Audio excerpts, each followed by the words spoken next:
Eh, Cukup menarik tadi di awal memang benar bahwa kita ini menghadapi situasi yaitu inflasi yang tidak terelakkan di asuransi kesehatan. Pertama saya ucapkan terima kasih juga ke OJK tentunya dengan yang telah menandatangani MIU dengan Kementerian Kesehatan di akhir tahun 2023 yang tentunya manfaat ini seyogyanya harus bisa kita ambil untuk advantage ke depannya bagi industri perasuransian khususnya yang bermain di asuransi kesehatan. Tadi juga dihimbau oleh Pak Iwan bahwa kita juga tetap harus apa namanya untuk menyatukan TPI bersama. Saya sependapat untuk hal ini karena memang banyak sekali persoalan-persoalan yang muncul juga itu juga dari TPI-TPI yang ada sehingga kita harus mempunyai satu keseragaman yang sama. Tadi juga sudah disinggung oleh Pak Iwan Pasila, perlunya kita mempunyai satu database yang konkret yang bisa carry forward juga untuk tidak untuk short term tapi untuk long term.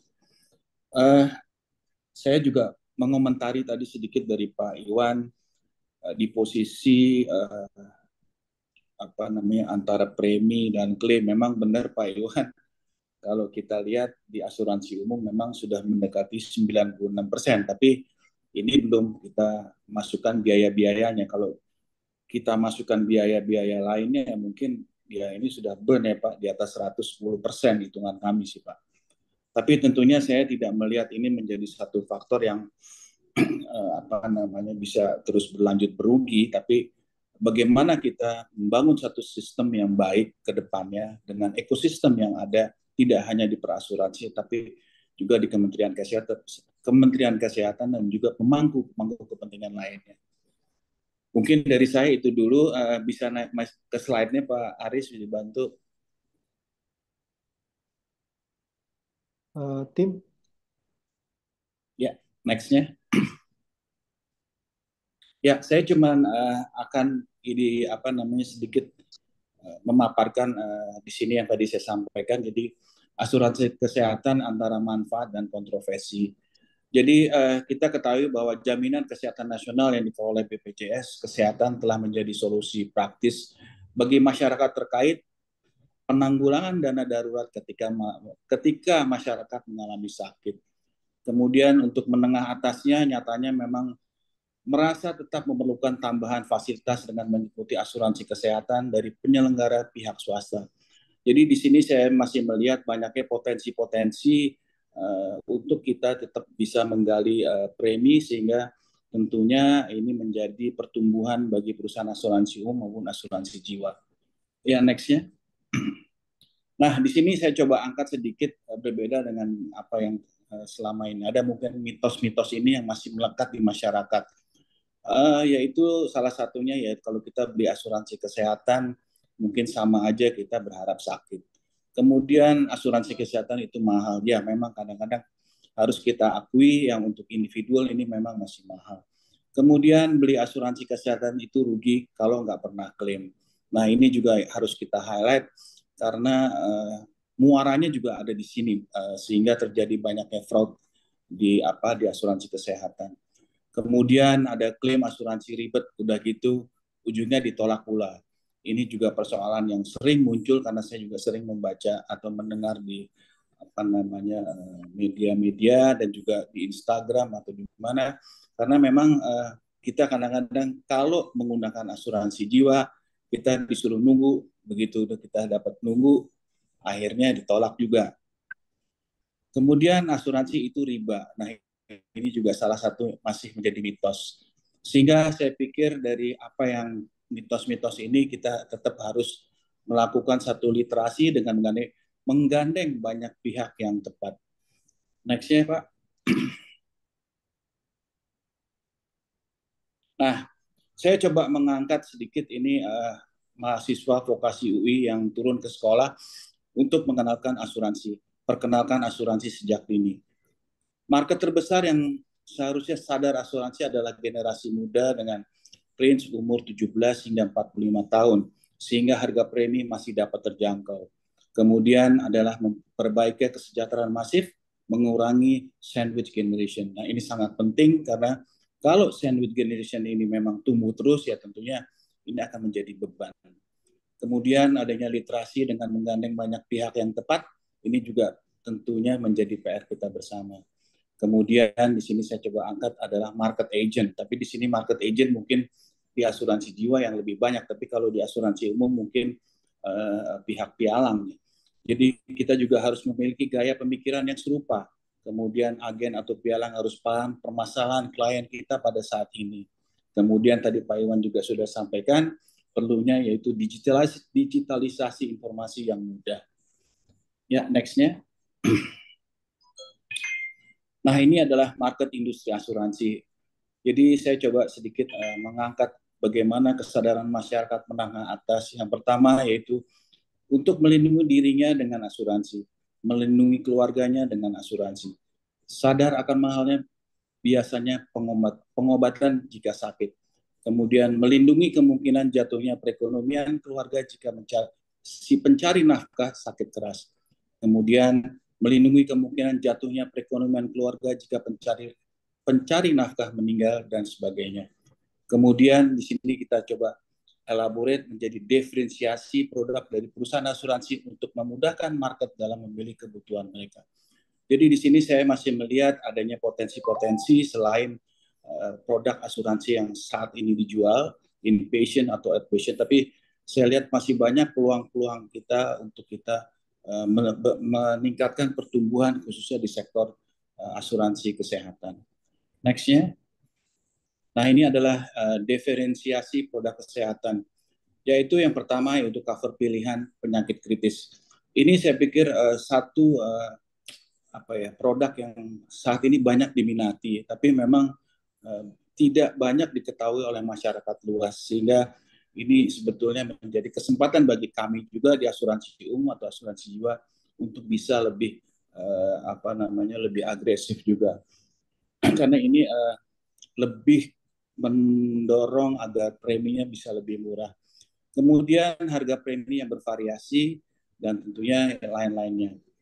Kemudian pemanfaat masalah media digital untuk peningkatan penjualan asuransi kesehatan tadi juga sudah disinggung oleh Pak Iwan, yaitu marketing, Instagram, iklan YouTube, booster literasi.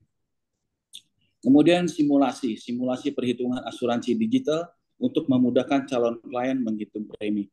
Kemudian pembelian produk dengan digitalisasi. Kemudian approval dari perusahaan asuransi secara online digital, polis dalam bentuk digital, dan sebagainya. Next-nya. Nah, ini bagaimana perlindungan untuk perusahaan asuransi. Yang pertama mungkin agen atau pialang, kesadaran bahwa mementingkan dirinya untuk mendapatkan klien dengan cara tidak baik akan merusak bisnis perusahaan yang akan berdampak pada keberlangsungan pekerjaannya. Jadi ini memang masih menjadi PR kita bersama, bagaimana kita memberikan edukasi agar agen-agen ini bertindak secara profesional, maupun pialang-pialang juga bisa memberikan pengertian yang mendalam kepada pihak-pihak kliennya. Kemudian klien adalah pengecekan perusahaan asuransi terhadap klien secara detail. Rekam medis yang terkoneksi dari rumah sakit, perusahaan asuransi harus memiliki ahli medis yang kompeten. Ini tadi saya menyambut baik dengan adanya himbauan untuk kita sama-sama menggunakan TPI bersama. Kemudian rumah sakit, sistem yang baik dalam bekerja sama dengan pihak asuransi untuk memastikan dokter menganalisa dengan baik dan jujur. Ini juga saya juga sampaikan bahwa MOU yang akan kita coba galang dengan asosiasi rumah sakit, asosiasi farmasi, ini sangat-sangat diperlukan agar kita mempunyai satu database dan kesamaan persepsi di dalam kita menangani pasien-pasien kita. Kemudian ini adalah langkah perbaikan atau penguatan ekosistem asuransi kesehatan yang telah dilaksanakan. Ya, tadi sudah saya sampaikan, penandatangan Memorandum of Understanding antara Otoritas Jasa Keuangan dan Kementerian Kesehatan Republik Indonesia pada tanggal 19 Desember tahun 2023. Sosialisasi secara masif ke seluruh pemegang polis tentang pola hidup sehat bisa melalui mobile apps. Ini juga tadi sudah disinggung oleh Pak Iwan. Kemudian kedua, komunikasi data. Nah, ini juga sangat penting, digital antara SIM rumah sakit dengan perusahaan asuransi dilakukan secara digital host to host. Kemudian ketiga, pihak rumah sakit wajib mengupayakan pemberian layanan medis yang berdasarkan clinical pathways yang baik. Keempat, pihak rumah sakit wajib mengupayakan pemberian obat-obatan berdasarkan medical efficiency yang baik. Kelima, rumah sakit untuk melakukan utilization review secara berkala untuk melaksanakan kesepakatan utilization review tersebut. Saya pikir ini adalah poin-poin concern kami sehingga kita juga bisa lebih baik ke depannya. Adapun langkah asosiasi yang akan kita tempuh dan sudah kami tempuh pun, yang pertama adalah tadi juga sudah disinggung oleh Pak Iwan Pasila, yaitu kita membangun database untuk capture pemegang polis untuk asuransi kesehatan, ID pemegang polis, premi, loss ratio. Tentunya harapan ini medical record dari seseorang itu bisa carry forward kemanapun, begitupun bila seseorang pasien atau calon pemegang polis ini pindah dari perusahaan asuransi A ke B dan seterusnya. Kemudian prosedur yang mengatur kewajiban anggota untuk melaporkan setiap pemegang polis asuransi kesehatan ini juga sangat diperlukan. Kemudian prosedur yang mengatur kewajiban anggota untuk menggunakan data loss ratio yang ada dalam database jika calon pemegang polis asuransi kesehatan ada dalam database. Ini sangat diperlukan. Kenapa? Karena memang terindikasi banyak perusahaan asuransi saat ini ataupun nasabah yang berpindah yang hanya ingin mencari premi lebih murah, tapi dia lupa bahwa selama ini dia di-cover oleh perusahaan asuransi yang memang loss ratio cukup tinggi. Nah, ini yang coba kita hindari ke depannya supaya tidak terulang lagi.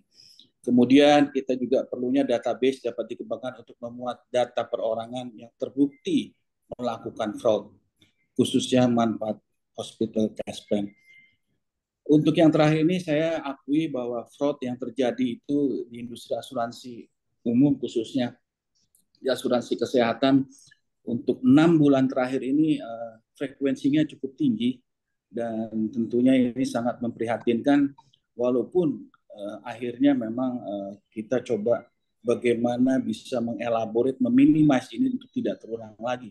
Dan ini tentunya perlu effort yang luar biasa dari semua perusahaan asuransi umum maupun asuransi jiwa yang tadi juga disampaikan sehingga kita bisa mengetahui blacklist daripada calon-calon atau nasabah-nasabah yang ada saat ini.